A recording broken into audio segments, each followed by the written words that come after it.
u cestovnom prometu. Kao što imate priliku vidjeti, na sredini našeg poligona nalazi se vozilo. Ovu vježbu izvode naše kolege iz vatrogasne postaje Dubrava.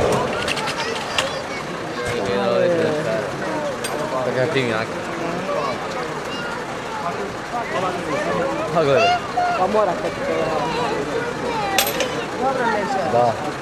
Kao što sam već rekao, u prometnoj nesreći došlo je do ozljeđivanja. Dolaze na mjesto intervencije zapovjednik pristupa organizacije ozljeđivanja kako bi donio odluku i što kvalitetniji način spašavanja te osobe.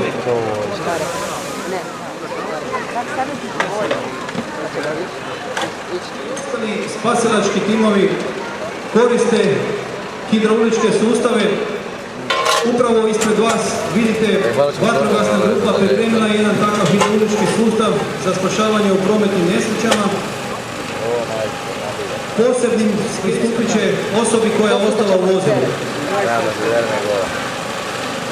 Nakon što je zapovjednik odlučio na koji način će se pristupiti spašavanju, jedna vatrogasna grupa koristeći nječinu prednjeg vlatobrana kako bi mogli otvoriti vrata na mjestu vozača.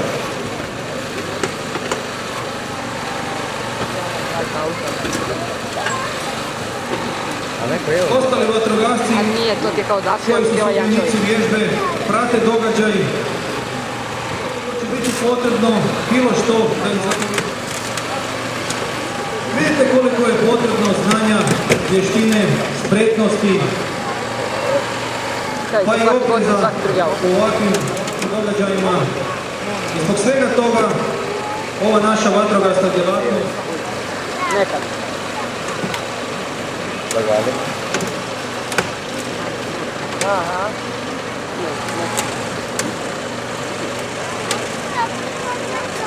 Otvorit će auto.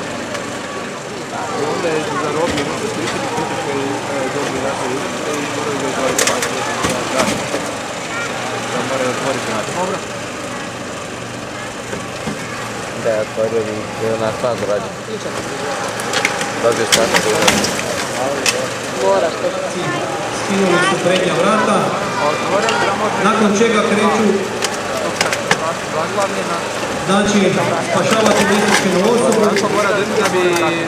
takozvanim postupkom stvaranja trećih vrata.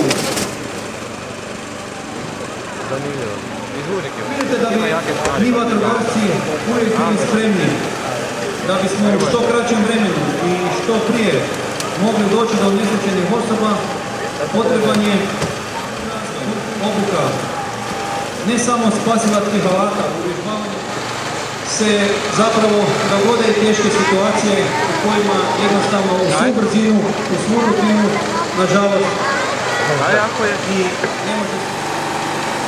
Ima šiver, radi šiver.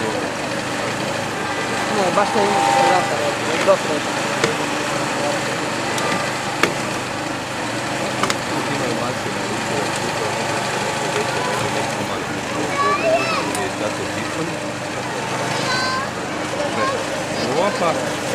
Opa, i ovdje tamo auto. Evo za nekoliko trenutaka naši vatrogasci imat će potpuno slobodan i omogućen pristup nesrećenoj osobi. Znači osoba je malo vedno. Jako teška osoba. Ja to volim. A već sam domaća. Bez kakvih problema, sad izvade osobu.